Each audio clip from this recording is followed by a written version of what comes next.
Hi all, ഇന്ന് നമ്മുടെ സമൂഹത്തിൽ പ്രായഭേദമന്യേ കണ്ടുവരുന്ന ഒരു പ്രധാന ആരോഗ്യ പ്രശ്നമാണ് ഡിസ്ക് ബൾജ്. നമുക്കറിയാം, ശാസ്ത്രീയമായ ചികിത്സാ രീതികളൊക്കെ ഏറെ മുന്നേറിക്കഴിഞ്ഞു. ഡിസ്ക് ബൾജിനെക്കുറിച്ചുള്ള ഭയത്തെ മാറ്റി നിർത്തുകയാണ് വേണ്ടത്. അതിനുവേണ്ടി നമ്മൾക്ക് അതിൻ്റെ ഫാക്ട്സ് എന്താണ്, അല്ലെങ്കിൽ യാഥാർത്ഥ്യം എന്താണ്, ചില കാര്യങ്ങളെപ്പറ്റിയൊക്കെ നമുക്ക് ചില അബദ്ധധാരണകളുണ്ട്. അതുപോലെ എന്താണ് നമ്മുടെ മിത്ത് അല്ലെങ്കിൽ മിഥ്യാധാരണകൾ എന്താണ്, അപ്പം അങ്ങനെ അതിനെ മനസ്സിലാക്കാനായിട്ടുള്ളൊരു വീഡിയോ ആണിത്. അപ്പോൾ കോമൺ ആയിട്ട് കാണുന്ന കുറച്ച് മിഥ്യാധാരണകളും അവയുടെ ശരിയായ കാര്യങ്ങളുമാണ് നമ്മൾ ഈ വീഡിയോയിലൂടെ ഷെയർ ചെയ്യുന്നത്. ഒന്നാമത്തെ ഒരു തെറ്റായ ധാരണയാണ് എൻ്റെ സ്കാനിംഗ് റിപ്പോർട്ടിൽ ഡിസ്ക് തള്ളൽ അല്ലെങ്കിൽ ബൾജുണ്ട്, അതുകൊണ്ട് ഞാൻ തളർന്നു പോകുമെന്നുള്ളത്. യഥാർത്ഥ വസ്തുത എന്താണെന്ന് വെച്ചാൽ, യാതൊരു വേദനയുമില്ലാത്ത ആരോഗ്യവാന്മാരായ വ്യക്തികളിൽ പോലും സ്കാൻ ചെയ്താൽ ഡിസ്ക് വ്യത്യാസങ്ങൾ കാണാറുണ്ട്. ഇത് പ്രായമാകുമ്പോൾ മുടി നരയ്ക്കുന്നത് പോലെയുള്ള ഒരു സ്വാഭാവികമായ മാറ്റം മാത്രമാണ്. നമ്മളെപ്പോഴും ഓർത്തിരിക്കേണ്ട ഒരു കാര്യം, സ്കാനിംഗ് റിപ്പോർട്ടിനേക്കാൾ പ്രാധാന്യം നമ്മുടെ ശരീരത്തിൻ്റെ ചലനശേഷിയാണ്. ഡിസ്ക് തള്ളലുള്ളവർക്കും നല്ല ജീവിതം, ഒരു സജീവമായ ജീവിതം നയിക്കാനായിട്ട് സാധിക്കും. തീർച്ചയായും MRI റിപ്പോർട്ട് ചില ഘട്ടങ്ങളിൽ വളരെ നിർണായകമാണ്. പക്ഷേ ഒരു MRI റിപ്പോർട്ട് മാത്രം നോക്കി സ്വയം ചികിത്സ നടത്തുന്നതോ നമ്മൾ ടെൻഷൻ അടിക്കുന്നതോ ഒക്കെ ആവശ്യമില്ലാത്ത കാര്യങ്ങളാണ്. MRI എന്നത് ഡോക്ടർക്ക് രോഗനിർണയത്തിനുള്ള ഒരു ഉപകരണം മാത്രമാണ്. പലപ്പോഴും നമ്മുടെ ശാരീരിക ലക്ഷണങ്ങളും സ്കാൻ റിപ്പോർട്ടും തമ്മിൽ ഒത്തുപോയെങ്കിൽ മാത്രമേ ഉള്ളൂ ചികിത്സ തീരുമാനിക്കുകയുള്ളൂ. ഇനി MRI റിപ്പോർട്ട് നിർണായകമാകുന്ന ചില ഘട്ടങ്ങളുണ്ടെന്ന് പറഞ്ഞല്ലോ, അതൊന്നും നോക്കാം. അതായത് റെഡ് ഫ്ലാഗ്സ്. അതിലൊരു എക്സാമ്പിൾ പറയാം, കോഡ ഇക്വൈനാം സിൻഡ്രം എന്ന് പറയുന്നത്. ഇതൊരു മെഡിക്കൽ എമർജൻസിയാണ്. നട്ടലിൻ്റെ താഴ്ഭാഗത്തുള്ള ഞരമ്പുകളുടെ കെട്ടിൽ, ഈ നെർവ് ബണ്ടിലിൽ കടുത്ത സമ്മർദ്ദം ഉണ്ടാകുന്ന ഒരവസ്ഥയാണിത്. അതിൻ്റെ ലക്ഷണം എന്ന് പറയുന്നത് മലമൂത്ര വിസർജനത്തിന് നിയന്ത്രണം നഷ്ടപ്പെടുകയോ തടസ്സപ്പെടുകയോ ചെയ്യുക, മലദ്വാരത്തിന് ചുറ്റുമുള്ള ഭാഗത്ത് സാഡിൽ ഏരിയയിൽ ഉണ്ടാകുന്ന മരവിപ്പ്, ഇങ്ങനെ ചില കാര്യങ്ങളൊക്കെ ഉണ്ടാകാം. അത് ഡോക്ടർ നമ്മളോട് ഡിസ്കസ് ചെയ്യുന്നതാണ്. മറ്റൊരു പോയിന്റ് ശ്രദ്ധിക്കേണ്ടത് ഗുരുതരമായ നാഡീസമ്മർദ്ദം അല്ലെങ്കിൽ സിവിയർ നെർവ് കംപ്രഷൻ. ഈ നെർവ് കംപ്രഷൻ ഉണ്ടാകുന്നതിൻ്റെ ലക്ഷണം എന്ന് പറഞ്ഞത് കൈകാലുകൾക്ക് പെട്ടെന്നുണ്ടാകുന്ന ബലക്കുറവ്, നടക്കുമ്പോൾ ബാലൻസ് തെറ്റുക, കയ്യിൽ പിടിച്ചിരിക്കുന്ന സാധനങ്ങൾ അറിയാതെ താഴെ പോവുക, ഈ ലക്ഷണങ്ങളൊക്കെ റെഡ് ഫ്ലാഗിൽ ഉൾപ്പെടുന്നതാണ്. സ്പൈനൽ സ്റ്റിനോസിസ് എന്ന് കേട്ടിട്ടില്ലേ? നട്ടലിനുള്ളിലെ സുഷുമ്നാ നാഡി, അതായത് സ്പൈനൽ കോഡ് കടന്നു പോകുന്ന പാത ഇടുങ്ങി വരുന്ന അവസ്ഥയാണിത്. പ്രായമാകുമ്പോഴുണ്ടാകുന്ന മാറ്റങ്ങൾ കൊണ്ടോ തേയ്മാനം കൊണ്ടോ ഒക്കെ ഇത് സംഭവിക്കാം. ഇങ്ങനെ നട്ടലിലെ പാത ഇടുങ്ങുന്നത് കാരണം എന്താണ് സംഭവിക്കുന്നത്? സുഷുമ്നാ നാഡിയിൽ കംപ്രഷൻ ഉണ്ടാകുകയും അതിന് കേടുപാടുകൾ സംഭവിക്കുകയും ചെയ്യുന്ന അവസ്ഥയുണ്ടാകുന്നു. അതിനെയാണ് മൈലോപ്പതി എന്ന് പറയുന്നത്.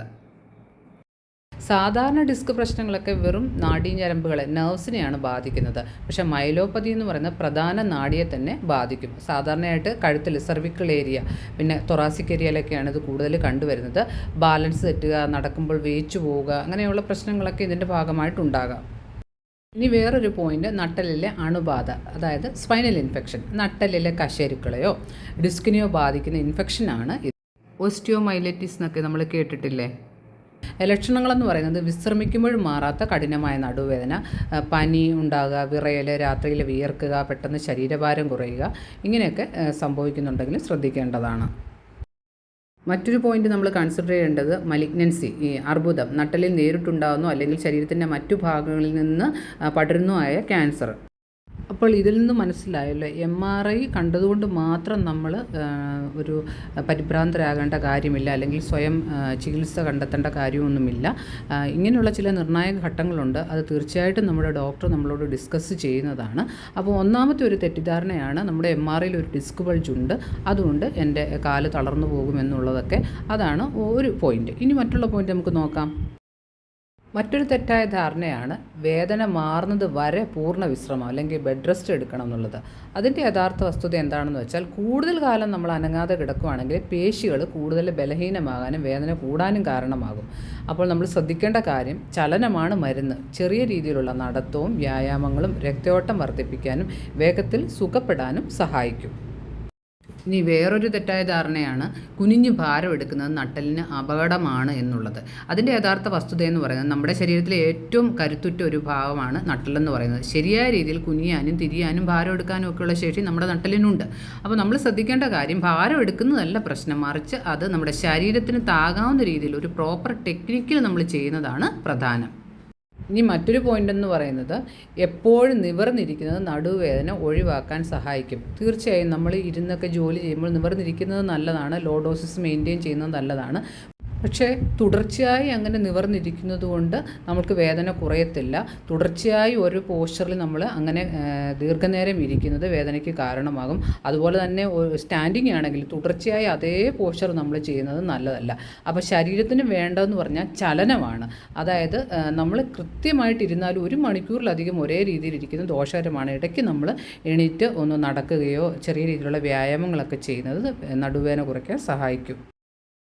വേറൊരു മിഥ്യാധാരണയാണ് വ്യായാമം ചെയ്താൽ നടുവേദന കൂടുമെന്നുള്ളത്. പക്ഷേ യഥാർത്ഥ വസ്തുത എന്ന് പറയുന്നത് കഠിനമായ വേദന കുറഞ്ഞു കഴിഞ്ഞാൽ നടുവേദന വീണ്ടും വരാതിരിക്കാനുള്ള ഏറ്റവും ഫലപ്രദമായ മാർഗം കൃത്യമായ വ്യായാമമാണ്. പേശികളുടെ കരുത്ത് വർദ്ധിപ്പിക്കുന്നത് നട്ടലിനുള്ള സ്വാഭാവിക കവചമായിട്ടാണ് പ്രവർത്തിക്കുന്നത്. ഇതിനു മുമ്പുള്ള വീഡിയോയിലൊക്കെ നമ്മൾ സ്പൈനൽ സ്ട്രെങ്തനിങ് എക്സർസൈസിനെ പറ്റി വിവരിച്ചിട്ടുണ്ട്. ആ വീഡിയോ ഒന്ന് കാണുക. മസിൽ സ്ട്രെങ്തനിങ് വളരെ ഇമ്പോർട്ടൻ്റ് ആണ്. ഇനി വേറെ ഒരു ധാരണ എന്താണെന്ന് വെച്ചാൽ നടുവേദന എന്നാൽ അത് ഡിസ്ക് ബൾജ് കാരണമാണ്. മിക്കവാറും നടുവേദനകൾക്ക് കാരണം പേശി വലിവ്, അതായത് മസിൽ സ്ട്രെയിനോ അല്ലെ ലിഗമെൻറ്റുകളിലെ പ്രശ്നങ്ങളോ ആണ്. ഡിസ്ക് ബൾജ് ഇല്ലാത്തവരിലും കഠിനമായ നടുവേദന വരാം. അതുപോലെ ഡിസ്ക് ബൾജ് ഉള്ളവർക്ക് വേദന ഇല്ലാതിരിക്കുകയും ചെയ്യാം. ഡിസ്ക് ബൾജിനെ കുറിച്ചും അതിൻ്റെ പല സ്റ്റേജസിനെ കുറിച്ചും ഓരോ ഘട്ടത്തിലുമുള്ള ട്രീറ്റ്മെൻറ്റിനെ കുറിച്ചും അങ്ങനെയുള്ള പല കാര്യങ്ങളും ഉൾപ്പെടുത്തിയുള്ള വീഡിയോ നമ്മൾ ഇതിനു മുമ്പ് ചെയ്തിട്ടുണ്ട്. നടുവേദന അധികം വെച്ചുകൊണ്ടിരിക്കാതെ പ്രോപ്പറായിട്ടുള്ള ട്രീറ്റ്മെൻറ്റ് എടുക്കാനും റെഗുലറായിട്ടുള്ള വ്യായാമം ചെയ്യുക. അത് പ്രത്യേക രീതിയിലുള്ള വ്യായാമങ്ങളുണ്ട്. ആ വ്യായാമം ഒരു ഫിസിയോതെറാപ്പിസ്റ്റിൻ്റെ സഹായത്തോടു കൂടി ചെയ്യാൻ ശ്രദ്ധിക്കുക.